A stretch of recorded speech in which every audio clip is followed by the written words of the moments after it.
Hi, my name is Rachel Saunders. Welcome to the Lavender and Steel podcast. Today, I have the great pleasure of talking to Steph Richrds, founder and former CEO of Translucent, political and equality rep for Unite Portsmouth and other Unite bodies around the south of England, a Labour member seeking to enhance political change from inside the Labour Party, and all-round awesome activist.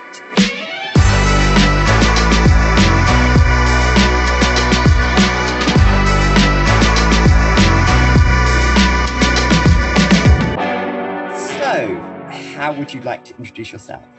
Well, first of all, Rachel, thank you so much for having me on today. It's an absolute pleasure to follow some wonderful, great trans allies and people like Robin and Caroline Littman. It's a real pleasure to be with you. Well, actually, I describe myself as a human rights activist because I also do a lot of work for women, including those that are perhaps not so nice to me. So my background is in pre-transition, was in regards to pregnancy and baby loss in particular, specifically around sudden infant death syndrome, which I did for many years. I transitioned it very late in life because of the normal social pressures that many LGBT people have. So I transitioned at 58 and I started blogging about my transition some 6-7 years ago, and that personal blog resulted in an organisation which we now know as Translucent, and we're pretty active since winning LGBT Organisation of the Year in 2022. You know, Translucent has become one of the main advocacy players out there for the trans community, and I'm certainly involved in that work, but I also am still deeply involved in around women's health issues in particular. I've done campaigns around violence against women and girls. I know some trans activists consider me almost to be gender critical, which is laughable. But I ultimately feel, that it's not just trans women and trans men and the gender diverse community that's discriminated against. Women are in particular around health issues as well. And sadly, we're actually seeing life expectancy for women fall about 2 years recently in later stats. So, yeah, I'm not just about trans issues. I do a lot more than I talk lots, as we already discovered. I think this is really good because one of the things we're obviously doing with Rainbow Hospitality is we're a queer and trans pressure group, and a lot of the issues you've covered there impact the whole community. And I think it's really important when trans people are involved in a conversation, it's not just boxing off trans people in their own separate corner. We're part of society. We are affected by all of these issues. And it is interesting when you have conversations with younger trans people on places like Reddit and on social media. They have got their own set of issues they're dealing with, especially things like paediatric trans healthcare, being excluded from workplaces, a lot of social anxiety over the incoming EHLC guidance. And it's telling that there isn't a public forum for people to come together and actually say, well, okay, how do we overcome this? There are silos of groups because there has never been big public trans organisation the way that Stonewall's existed, the LGBT broader community. And so with Translucent's work, I can see you pulling all of those threads together and actually saying for the first time in 2 decades since Press for Change were involved in the early 2000s change to get the Gender Recognition Act passed. It's seeing groups like Translucent coming into that space and going, what can we do to affect actual meaningful change? And that's what's been really lovely seeing with the court case. And part of the reason for getting Steph on is because Translucent are currently fundraising for a judicial review that they're looking to bring towards the HLC guidance. And they've had international support with this. So I was wondering, how do you see everything coalescing together around this? Yeah, well, to start off with that first part of what you were saying, you're dead right. We are part of society. And as anyone who knows me or looks me up on Wikipedia, I've been deeply involved in around endometriosis, for example. I was a former CEO of Endometriosis South Coast. I then became head of operations. I then became their political engagement officer. And endo actually affects trans men at a much higher prevalence rate than cis women. The established prevalence rate for cis women now is 1 in 9 women, but for trans men, it's 1 in 4. And this is because we believe, but we're not certain, that when given testosterone, the testosterone's convert into estrogen and bringing on the symptoms of endometriosis, which is horrific. And like with trans healthcare, that we have years wait, well, so you do with endometriosis, you're looking at over 9 years, 4 months to be precise. And I'm absolutely passionate around carrying on doing endometriosis research and awareness, which I was doing in Parliament. I would love to talk about that in a minute. And then in regards to translucent and where we are, yes, I guess we're at the coalface, aren't we? And we are the organisation that's doing the litigation. It's not a place where we originally expected to be. I think it's fair to say that, really we were always about acceptance of trans people. I was inspired by the Harvey Milk speech, the Hope speech, you must tell your friends, you must tell your relatives, places of work in, the shops you go in, etc. That's what inspired me as to be an activist, replacing the word gay with trans, of course. But we do find ourselves at the coalface now because of For Women Scotland, which is, Robin's already run through the horrific injustices of what happened there.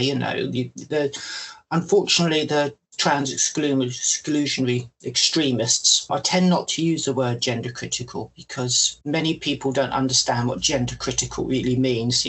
Ultimately, to my mind, it's a hate movement, a global hate movement. That is not to say that every gender critical person is hateful, but I think as a movement, it most definitely is, because ultimately it's out there to make trans lives very difficult. First of all, in regards to transition itself, we're seeing that through issues like trying to block puberty blockers, for example, and then making trans lives as miserable as possible and as hard as possible once transition's completed. As an organisation, I think the fact that, we've had international recognition from even international bloggers now, that's starting to come in, goes to show the growth of translucent. And I think we are in future going to be the sort of, the equivalent of Sex Matters, the trans community. I think we are going to be doing lots of legal cases. And you're dead right, we need money. So we're currently involved in 2 cases in court. We're seeking the judicial review against the EHRC Code of Practice, as you rightly mentioned. And also Hampstead Heath Ponds, which is, seen by the nasties, as Robin likes to call them. Very appropriate, of course, because that's a key case. They see this as sort of the FA Cup trans litigation or trans hostile litigation. This isn't about the safety of women. This is about making lives as difficult for trans people as possible. So, we're going to need lots of money. We haven't got a J.K. Rowling and we haven't got the media with us. And for us to, as an organisation, the last time I looked, we were around sort of £38,000. We collected that in just over 2 weeks from the community via social media. And I think that's remarkable. And that's also specifically with the help of Stephen Whittle, who is a joint CEO with Dr. Deborah Diamond since I stood down. And Stephen's been pushing out through Facebook and LinkedIn and various other social media platforms to raise this sort of money, which is crazy money because we're not a good law project. We don't have the ability of a huge amount of people to be able to send emails out on, and we don't have their capabilities regarding comms. So I'm really pleased with what we've collected so far, has been donated to, and the money incidentally goes direct to our lawyers. We do not see that, and I think that's really important for transparency. Translucent through crowd justice do not see a penny. Every penny goes to Russell Cook and our legal team, which I have to say are amazing. I think we've got some of the best cases in the business assisting us at this time. And that goes with the Hampstead Heath Ponds as well, where we're hoping to intervene in that case. And we're working with Lee Day on that one. And indeed, over the last 3-4 days, I've been working on translucent statement to apply for intervention representing the trans community and trans users. So we're very busy bunnies all the way around. This is why I wanted to invite you onto the show, because actually it's really important to see behind the curtain. And for the broader trans community, often a lot of these court cases, you hear about them in the media or on social media, but we don't see the sausage making process. Yeah. And as somebody who's been involved in cases in the past, I've seen the high cost of doing legal work, and having worked in solicitors previously in a former role. It's always interesting when people say, you hear the headline figure of £100,000 to run a court case. That's because you want to get the best legal advice possible. You want to get the best advice and the best opportunity to run an effective claim. And when we as a community pull together, unlike Sex Matters, who are not transparent about who they get their money from, they're very cagey about who is giving them financial resources. It's interesting that you can go onto a crowdfunding platform and you can see who's giving the money. You can see very much that this is a community-driven process, that we as a community value this sort of work. It's not just, here's £100,000. There's people going, okay, I can give you £5, I can give you £10. That's all I can afford. And each pound goes towards benefiting the community. It is not just simply going into a black hole that might be funding a CEO's salary. And it's very telling. So I had a conversation with Emma Hilton. So we're recording this on the 26th of July. And on social media this past week, I had a chat with Emma Hilton about her research. And she's heavily involved in Sex Matters. And I said to her, look, if you want to do scientific research, you've got a platform through which you could easily do crowdsourcing to actually do the sort of research you're saying. And she turned around and said to me, she said, oh, do you understand how funding works? And I said, yes, I do, because in my current role, I'm working at a British university. I've got a very wide perspective on the academic sector. And it's telling that when it comes to funding, there are many different ways of getting money, yet the one that's the most powerful and the most impactful for things like the sort of work Translucent are doing is one that's connected with the community, because it gets community buy-in. It says, even if you only give £5, or even if you only give £1, you're part of that process. If we can get 1,000 people giving £10, it gets us 10% there. Or if 10,000 people only give £1 each, that's a significant chunk of money. And I think that buy-in makes it much more democratic and pluralistic than the other side, than the one that Sex Matters and other organisations. Yeah, exactly. You know, we know the Alliance Defending Freedom, you know, their last account showed that they had £1.6 million, I think, income, if I remember. And it is the far-right evangelicals that are largely funding the other side. They like to deny it and say we're not right-wing, and I'm sure some of them are not right-wing. I'm sure some of them are left-wing. And then when it comes down to costs, I have to say our barristers and KCs and silks that we're working with are invariably, you know, trying to help us as much as we can. I'm not at liberty to say what they are doing for us.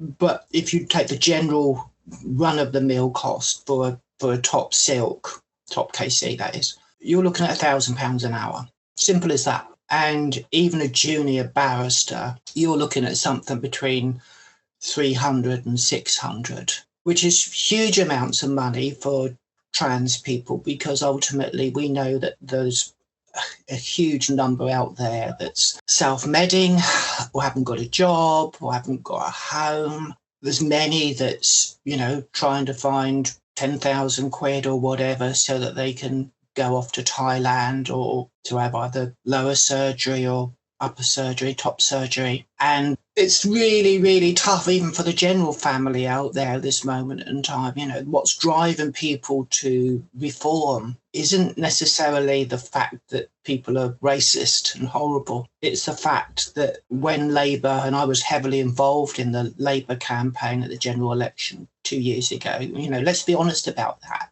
Labour did not win the last general election. They were gifted it by the Conservatives.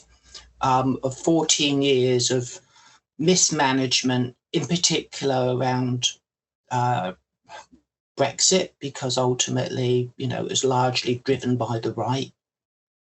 And COVID, you know, we saw the pictures of Boris in his garden and the parties, etc. And when I was knocking doors, and I was knocking doors for Labour candidates from Hampshire to Kent to Essex to right even up to Newcastle, it was wonderful to be part of that campaign, because you only had to say one word, and that word was change.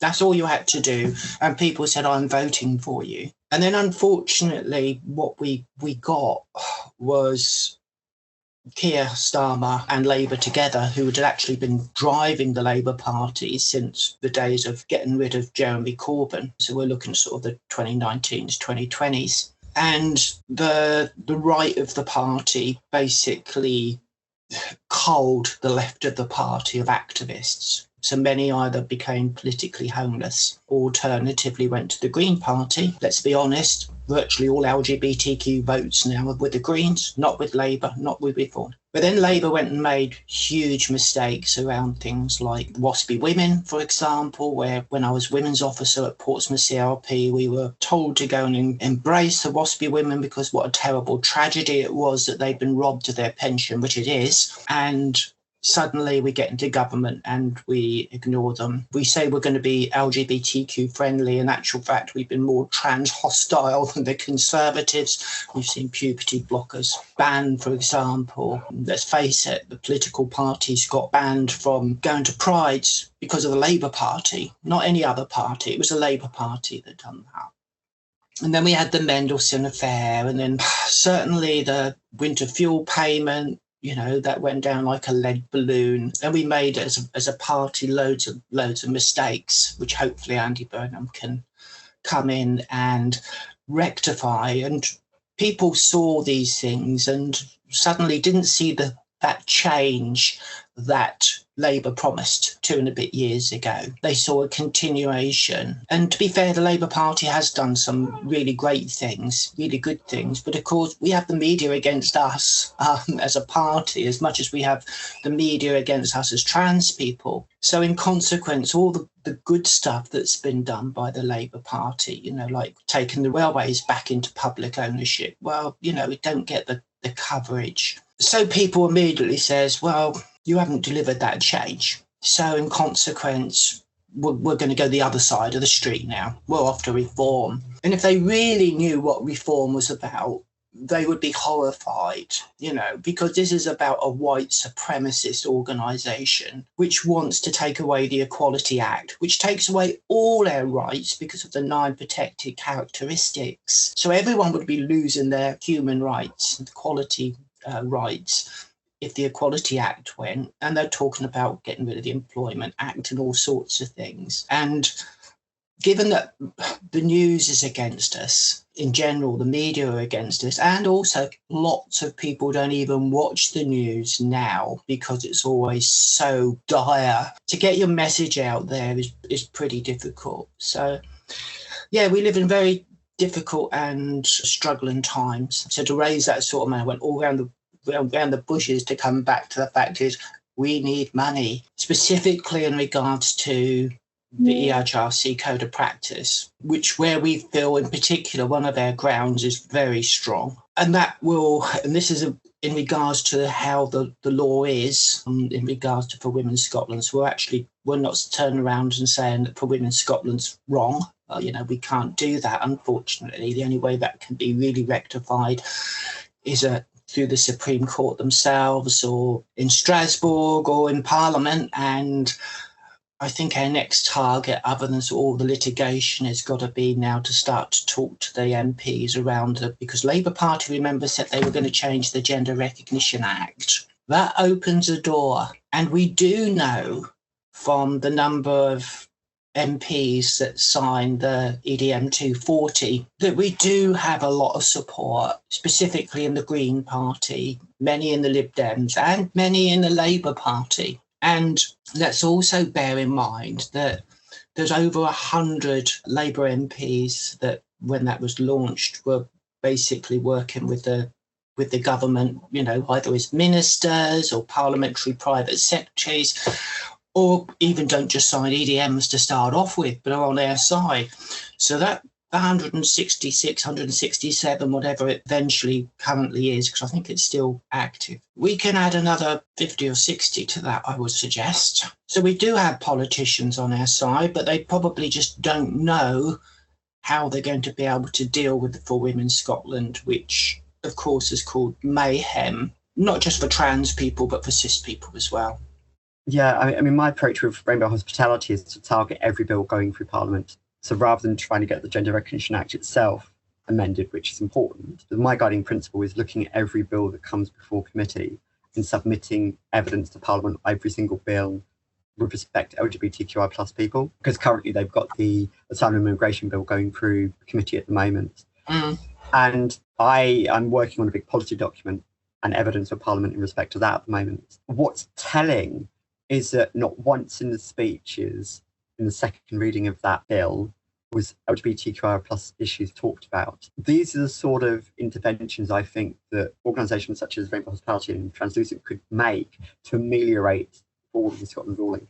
Because if you really want to bed in trans inclusion and queer inclusion into legal principles, it's targeting bills that on the surface don't look like they're going to be trans or queer inclusive. However, under the surface, if you can put in explanatory notes, if you can put in primary legislation, that, for instance, LGBTQ plus refugees and asylum seekers have certain protections.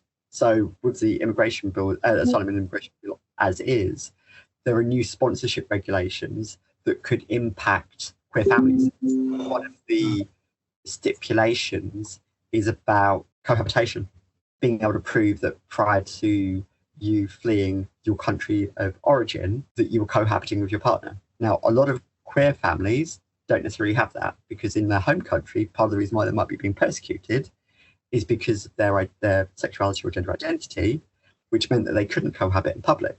So how do you prove a negative? And it's stuff like this where you go through, and I don't know if you're familiar with the asylum system in the UK as is, but under asylum law, international jurisprudence, it's not sex that's considered as gender, because a lot of countries don't record sex on birth certificates, they record gender. And so when we're talking about legal semantics, yes, sex and gender can be synonymous, but actually under asylum law, it's a lot more expansive. So for instance, under asylum law, non-binary identities have more consideration because of international asylum law than they do under British national legislation and jurisprudence. So if we're looking as pressure groups, if we're looking to expand how we can aid the community, I think there is scope, and this comes down to capacity and bandwidth and people being able to engage with it, but I think there is scope to being very tactical and strategic with whatever legislation is put before Parliament, because everything, even something like a transport bill, if you've got single-sex toilets at stations, what is stopping us as pressure groups, as organisations, saying, well, actually, if we can put into the transport bill that every single toilet at a public station, bus station, train station, airport, has got to be gender neutral, that there's got to be no single-sex facilities, that could potentially be put into primary legislation. And that way it undercuts the Forward in Scotland ruling. So it's being strategic and tactically aware of how you can engage with these pieces of primary legislation and say, well, actually, how can we move it forward without having to be absolutely blunt with something? Because actually changing the Gender Recognition Act requires parliamentary time, whereas these bills have already got parliamentary time. And I don't know, does that sound like a coherent strategy? I think it is a coherent strategy. We should possibly be looking at the whole situation as a bowl of spaghetti. There are a lot of strings of spaghetti in this bowl, some that are not so important as the other. I mean, obviously, in regards to the GRA, we can turn around and say, well, it was in your manifesto. You said you were going to be nice to trans people. And the only stipulation they put in there was, if I remember correctly, was that to be a medical diagnosis. Well, we can now argue, is that really necessary because of For Women Scotland? Because that technically is so restrictive. That said, For Women Scotland's got 1,000 holes in as well, or has got to be explored if there's 1,000 holes. What is going to be proportionate means to do a legitimate aim. You know, we have the TERFs turning around out there, and I use that word lovingly because I'm sure there's some listening, that say, well, you know, this is be all and end all, and trans people are not allowed in, women are not allowed in women's toilets. I'm not so certain that's the case at all. You know, we have proportionality regulations in there that's not been thrown in the mix at this moment in time. And then we have the perception one, where we can make an indirect claim because we're perceived to be a man or a woman. So, for example, how can you not perceive Stephen Whittle not to be a man? A man of 70 years of age, he's actually 4 years younger than me. and obviously an absolute icon within the trans community. We're absolutely proud to have Stephen as one of our directors, and as I mentioned, the joint CEO with Deborah Diamond. Stephen is the most charming, wonderful guy. I just love being in his presence because there's always a story, and you have this man with balding head and this lovely little beard, and no one's going to stop him going into a man's toilet. Let's be honest, they're not. And if they do, he potentially can have a legal case in regards to Article 8, without question. I eat, drink and sleep for Women Scotland. My brain do not stop. Even last night at 3:30 in the morning, I was writing down all these different holes that I could potentially see in it. And I think there was a lot to explore in it. I think it's obviously a really bad judgment for the trans community, but there's a lot of things in there that has not been explored that's actually arguably better. So, and that's all got to come out in the wash, and that's either got to come out in court or come out so that Parliament sorts it out, because there were also obviously things for Women Scotland, which they said, this needs legislative change, or this don't work, or whatever. And, one of the ironies out there is that it has been perceived, let's be blunt, it wasn't perceived. For Women Scotland came around, judgment came around and said, well, trans men have got to be women because of the pregnancy side of things. Well, okay.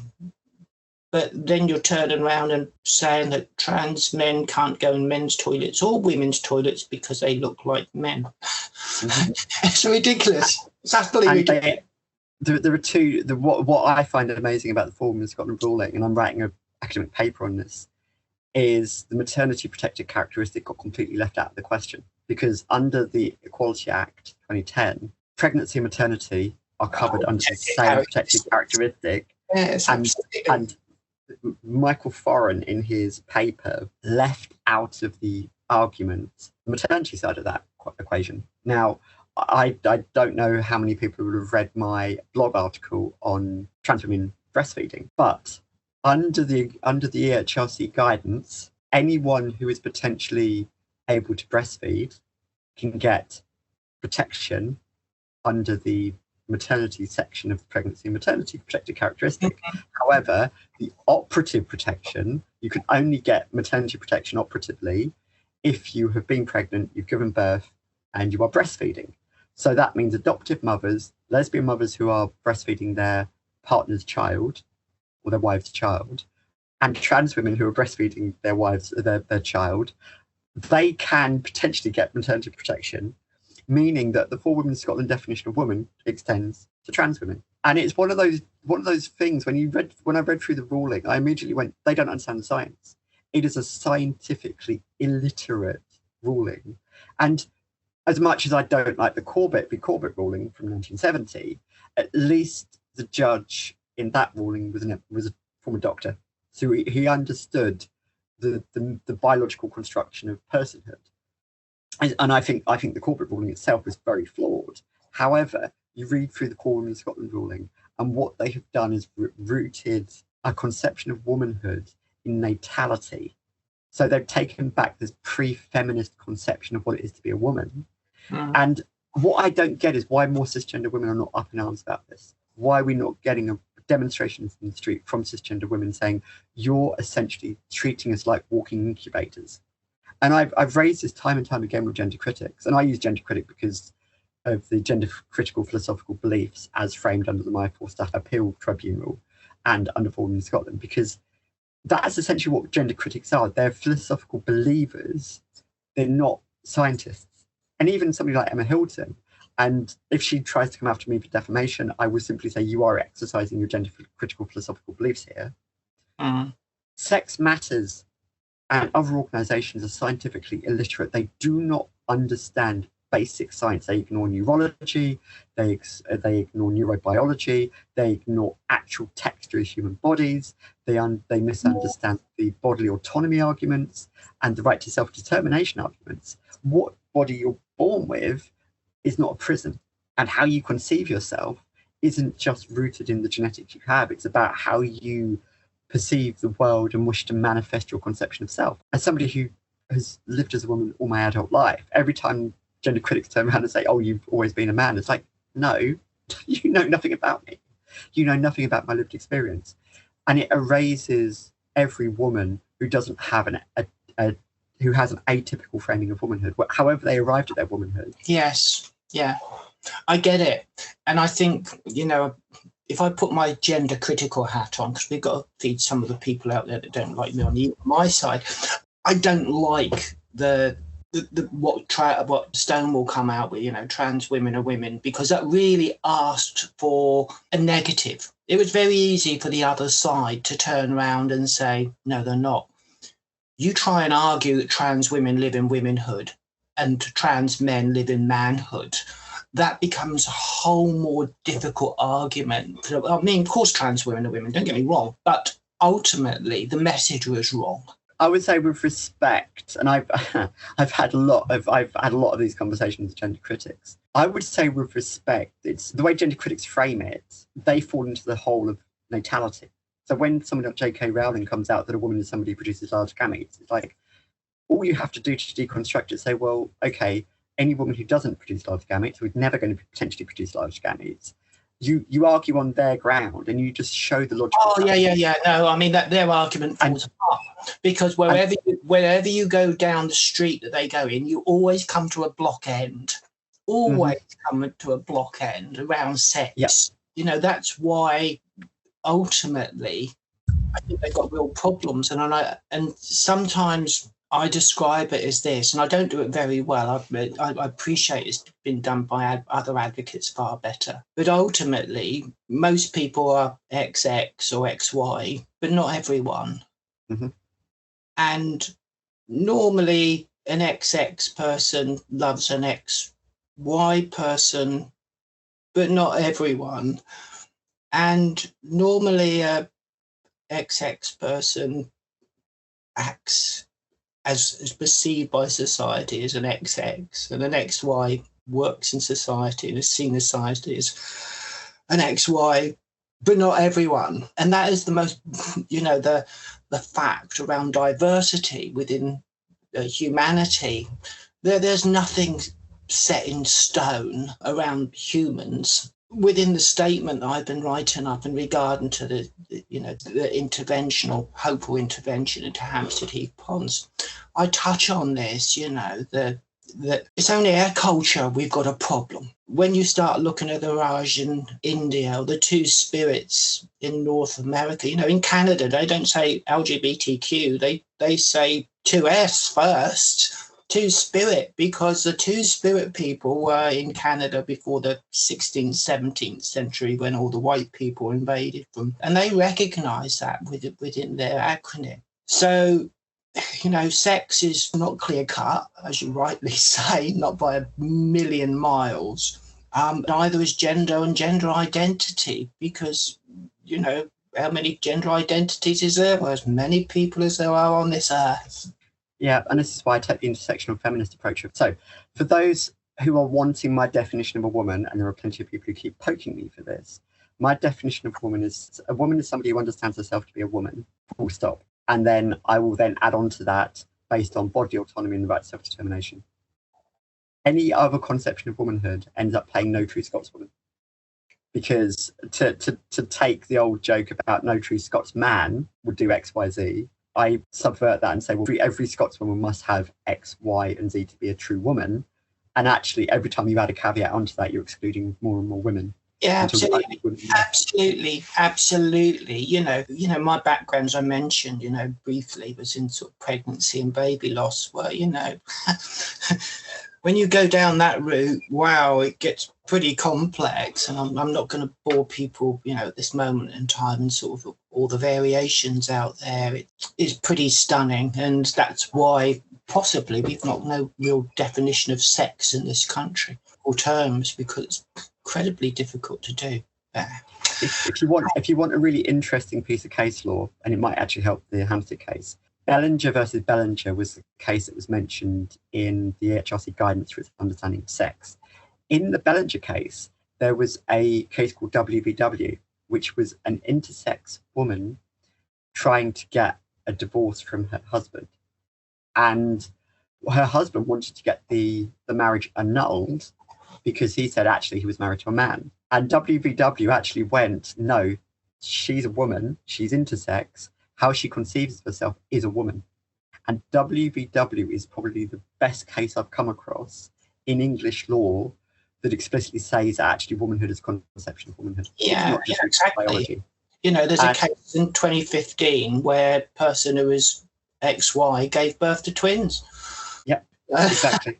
and this is why and WVW wasn't set aside by the Supreme Court. So it's like you look at English case law, you look at English society. So you were saying about other cultures. Actually, in English society, there's a book written by an author called Jen Mannion called Female Husbands, which, for anybody who hasn't read it, if you want to have a textured history of trans manhood going back to the 18th century, it's an excellent deconstruction of trans manhood. It's a brilliant book. Thoroughly recommend it. But in it, she points out that trans men have a more storied history under in the English language. So she traced it back through newspapers, right back to the beginning of the printing press, when newspapers started becoming a thing. And she showed textual history of trans manhood and trans masculinity, even though they wouldn't necessarily have considered that language back in the 18th century. There was a clear history of trans men existing. Oh, exactly. You only got to look at Barry, haven't you? You know, the first surgeon to do a cesarean in Africa where both the mother and the baby survived. And of course, the TERFs like to turn around and say, yes, or she only pretended to be a man because it was only men that could do those jobs. Really? Let's remember his last instruction. Do not take my clothes off before I am buried. Yep. And I think this is when everybody starts deconstructing sex and gender, you just end up with this dead end of going, well, my version of you is better than the version of yourself.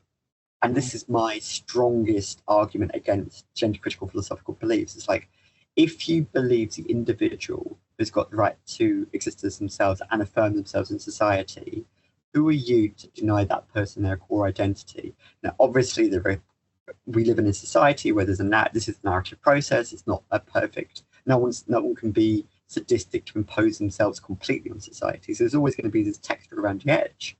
But ultimately, if you believe that the individual's right to self overrides anybody else's fears about your body, which I believe should be the case, this is what the law should be setting into motion. It shouldn't just be going, well, somebody else's fears get to override your ability to exist as yourself.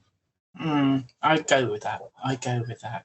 So, but yeah, that's yet another string of spaghetti in a bowl of string of spaghetti.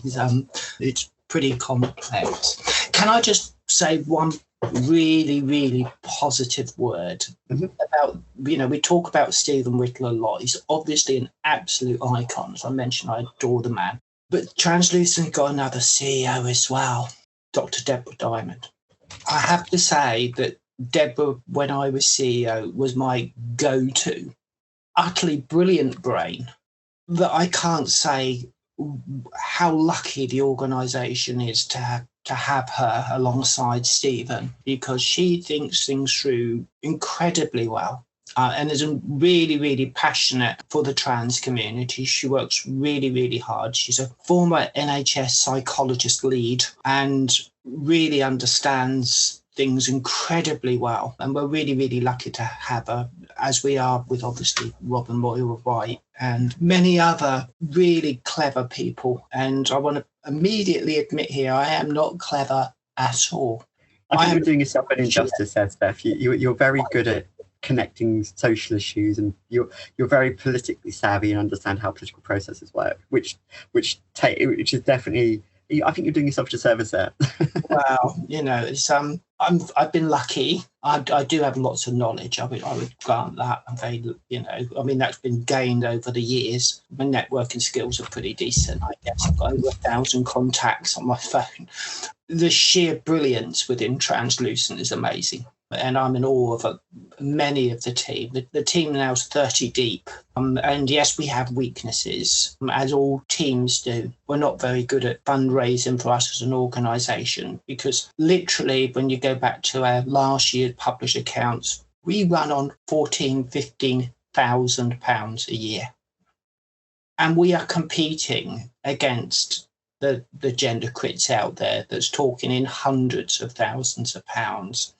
And we do that through sheer passion, sheer hard work, and a team that's absolutely dedicated for trans human rights. And we can match them.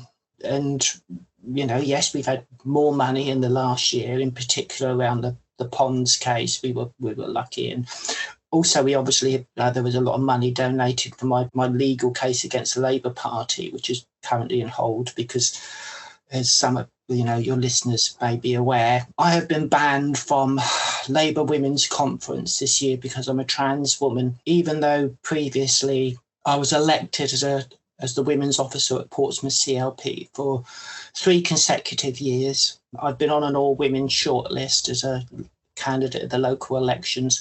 So I had to get through a panel, not within my own CLP, a regional panel, to say, was I suitable as a candidate to be on an all-women shortlist? And yes, I was. I've been a delegate to the Women's Conference previously. I have pretty significant knowledge in regards to endometriosis, women's health inequality, pregnancy and baby loss, and I'm banned.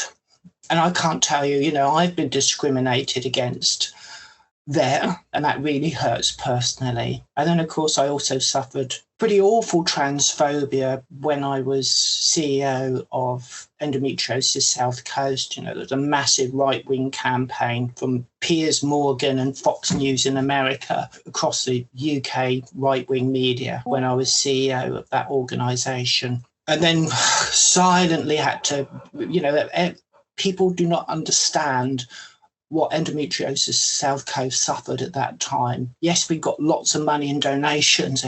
Donations actually doubled because there were lots of people out there that said, this is terrible. They put someone in as a CEO that they think, can build a charity on. But ultimately, the team there were taking personal insults and threats. Social media platforms at times had to close down. And then I went to become eventually, for 18 months, I was parliamentary engagement officer. And then it all kicked off again. And my crime this time was that in November of last year, I approached the trustees at Endometriosis South Coast and said, look, I'm going in Parliament and I'm spreading the same message as what Endometriosis UK and Endometriosis Foundation saying, we need to come up with a USP here because we're a little small charity. And ultimately, it was agreed that I would write over a 3-month period a report on the lack of funding in regards to research for endometriosis. And I wrote that report, had over 110 references in. It got signed off by the board and by our experts.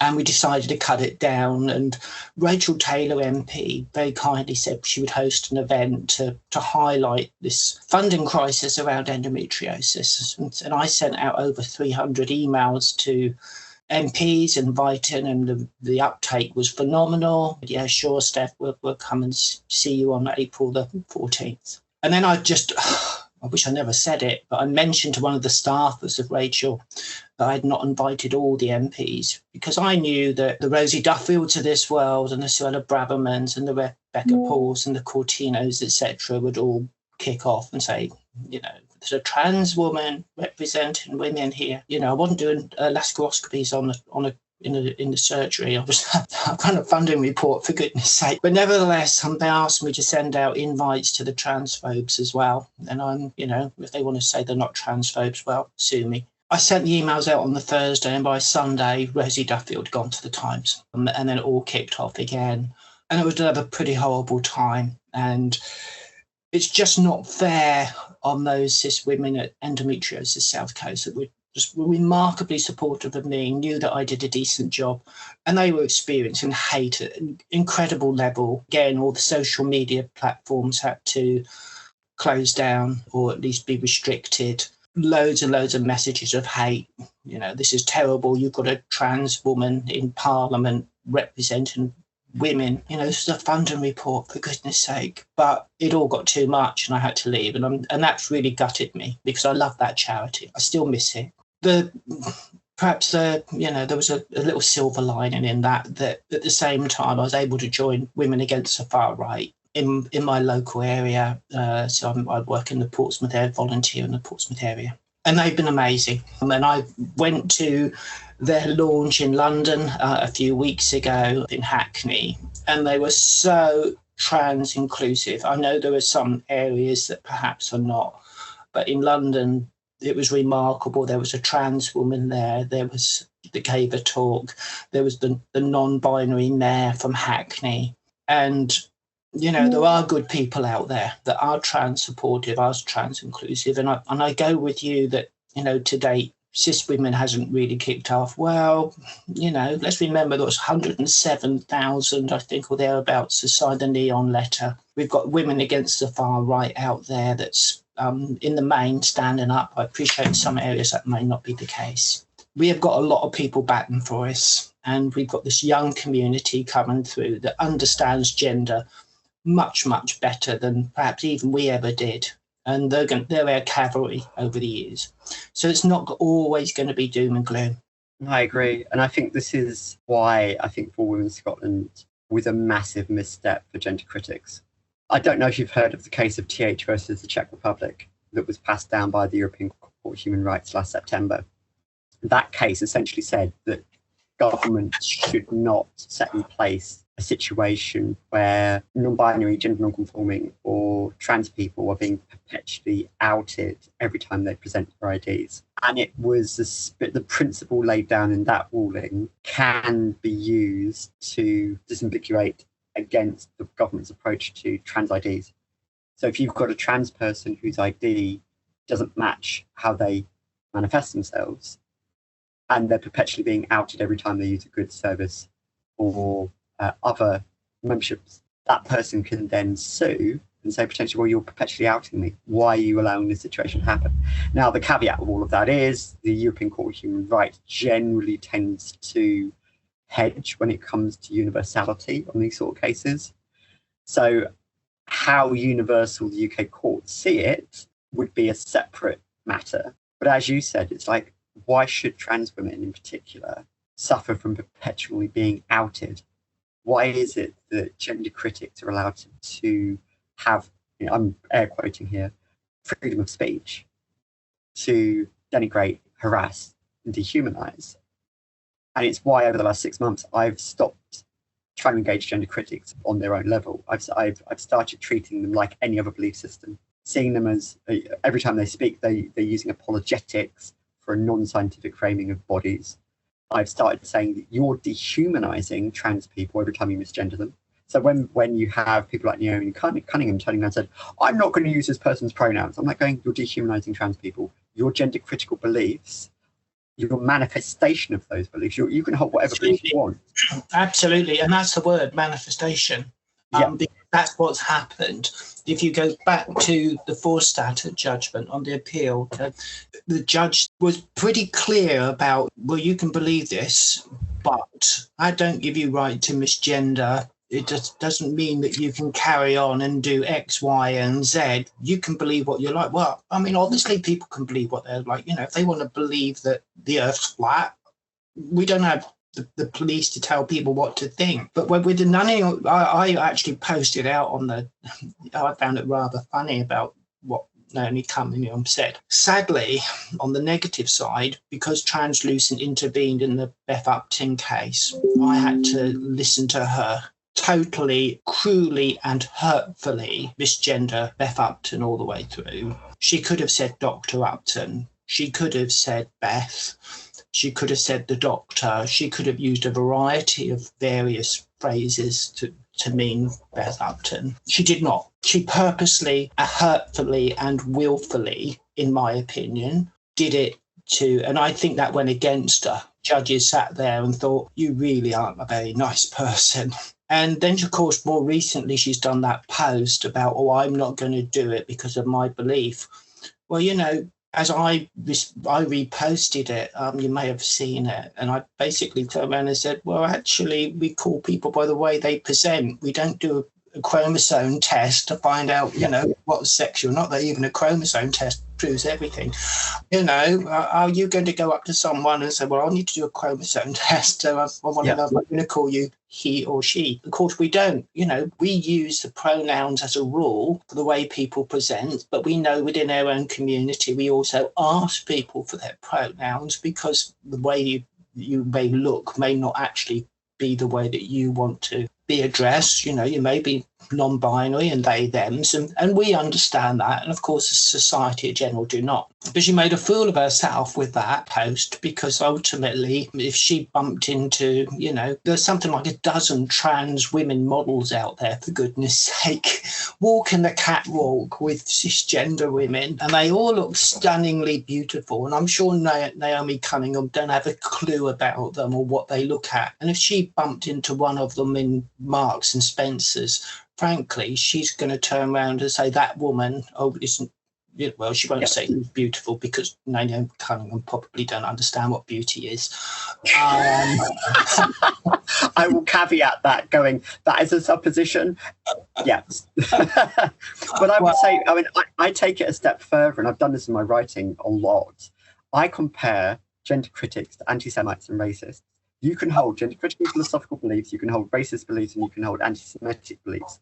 The moment you start manifesting them to demean, harass, and dehumanize, that's when it's exactly. And when we look at Sandy Peggy, what did we find? A cruel, nasty racist. And you see this with anybody who stands alongside Kelly J. Keane, who in turn stands alongside. Absolutely. I am amazed. I watched her speech at the United Kingdom, not obviously by video. I wouldn't want to be in 1,000 meters of that sort of thing. But what she was saying about Muslim people of Islam, and it was horrifying, absolutely, utterly horrifying. Why she was not arrested, I do not know. I've put a request into the CPS and this is a piece of work I'm got going on in the background. I want to produce a document around harassment and hate speech, saying what is a legal threshold to get somebody arrested. Because I've had a conversation with the police fairly recently where they've said, oh, that's freedom of speech. That's a freedom of speech. We're not prepared to arrest this person or charge them because the CPS might not take it further. And it's a case of going, at what point, given the fact that under UK law now, transphobic hate speech, you can be arrested for. It's not just something you can be recorded. You can be charged with a crime. But what is the threshold of this? Yes, exactly. And then we see elderly people, vicars and all sorts of nurses holding up a placard saying that they support Palestine action. And, they're being done as a terrorist. Come on. I honestly feel very strongly, actually, that we need to be able to have a definition of a hate group. And the definition of a hate group is done really, really well by the Southern Poverty Law Centre, that when you have an organisation out there that is solely dedicated to making the lives of another demographic, protected characteristic or whatever, they are a hateful organisation. Because of libel laws, I need to be very careful. But, we seem to have this huge void in this country of between free speech and then actually being able to define what a hate group it actually is. And we need to fill that void somehow or other. And it's a great shame in regards to the media that Leveson was never seen all the way through, because ultimately the media out there should be reporting truthful things and not making things up. And we're seeing things in the Telegraph in particular at this moment in time about trans people that is utter lies, which is misinformation. And again, if they want to sue me, they can. Remember, the first rule of suing is, can the other side pay the fees? Again, I wrote a piece about this. When J.K. Rowling said that Vera's Place wasn't anti-rights, the first thing I did was sit down and went, yes, you are for anti-rights, laid it out using the David Irving principles. So for those who don't know, back in 2000, Deborah Lipstadt and Penguin Books was sued by David Irving, who was a Holocaust-denying historian, he mounted his own defence, and Lipstadt and Penguin Books deconstructed his arguments piece by piece. And because under UK libel laws, it's the defence who has to prove their arguments, discovery is the defence's best friend, because they went through his diaries and actually blow by blow were able to show that he was an anti-Semite and he was a Holocaust denier. And I think that any gender critic who sues for defamation, be it J.K. Rowling, be it Sex Matters, be it Anna Hilton, or anybody else, they have to be really careful that they are not opening themselves up to the discovery process where their emails, where their private documentation will then get aired as dirty laundry. And I think even if they won, and you've got Sarah Phillimore's case against Gillian Morgan coming up, if she's still going to run that case, that gender critic social media and private email accounts, so internal documentation for Sex Matters, for instance, if one of their members decided to litigate, that would be very revealing. So even if they won the case, their dirty laundry would still get aired, their finances would still get aired, and it would be one of the most significant legal cases of the 2020s if that case ever came to the High Court, in my opinion. Indeed. One other thing I would mention, you may have heard in the last hour or so, every few minutes a little plonk message or a little plonk come through. What's that? That is my WhatsApp and Signal messages coming through. So you can see I get rather a lot every day. You know, we are talking hundreds. I don't do an easy job, if I'm really honest with you. I should be retired. I should be doing my knitting. I should be down the seafront, you know, looking at the seagulls, having my fish and chips, which I absolutely adore, incidentally. Fish and chips is my favourite meal. But I'm not, because, you know, discrimination's wrong. I've always hated discrimination. And if we go back 70 years, my grandfather was a racist, a terrible racist in Portsmouth. And I could not understand as a 5, 6, 7-year-old why he was having a go using the N and the P words because someone had moved into his road, because that was discrimination. And my life has been dedicated to fight discrimination all the way through. I will carry on doing it. And whether that's discrimination against LGBTQ people, women, or people of colour, all forms of discrimination is absolutely, utterly wrong. We've got to call it out. And within society at this moment in time, we are seeing this massive attack against human rights from the far right, evangelicals in particular, but also from Russia, you know, to cause problems within British society. And I was with a CEO of a major organisation on Friday, and fortunately she was very much on board on, you know, we're in difficult times here. We've got to face this down. It's just trans people, the canary in a coal mine of a much, much, much bigger issue. You know, the trans rights is just a little wedge part, the tip of the wedge to see all LGBTQ rights go down the pan, and women's rights. And if we look, for example, in Texas, which lost abortion rights well before Roe v. Wade was lost through various legislation, including a law known as SB8. What we are now seeing in Texas is nearly twice the number of women in pregnancy, white women, dying, when a lot of them could be saved. And we're seeing 3.3 times more black women die in pregnancy in compared to women in California. So we are seeing women die in Texas at a pretty horrific rate. And I don't want to see human rights lost in this country for my children, my grandchildren, and their children. We have a war. This is a war. The gender criticals of the left are empowering these people, and they need to wake up. Mm-hmm. I absolutely agree. And I think with that, that's a very powerful note to end on. Thank you so much for the conversation today.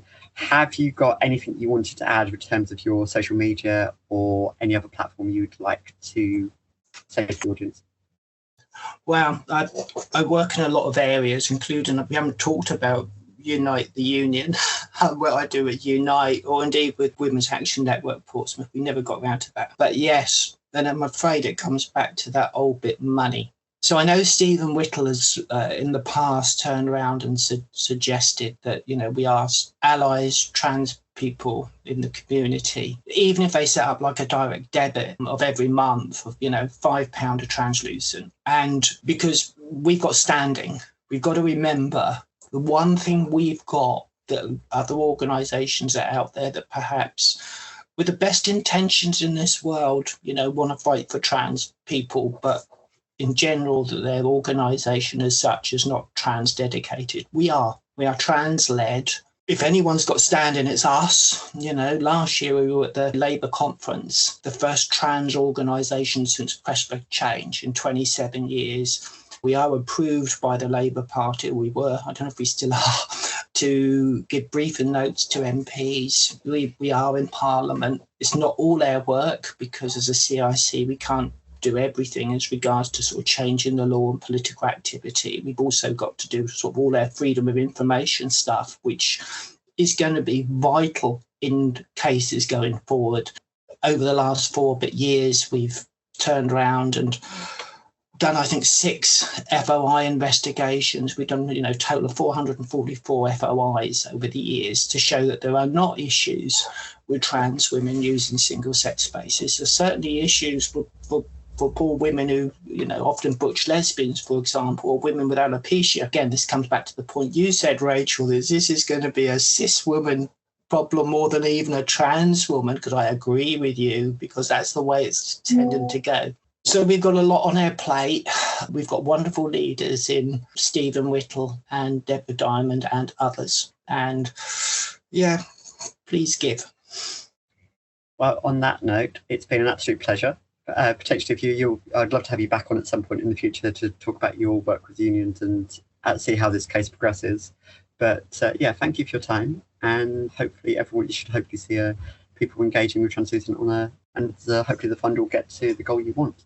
So thank you for your time, Steph. Thank you so much, Rachel, for having me on. It's been an absolute pleasure.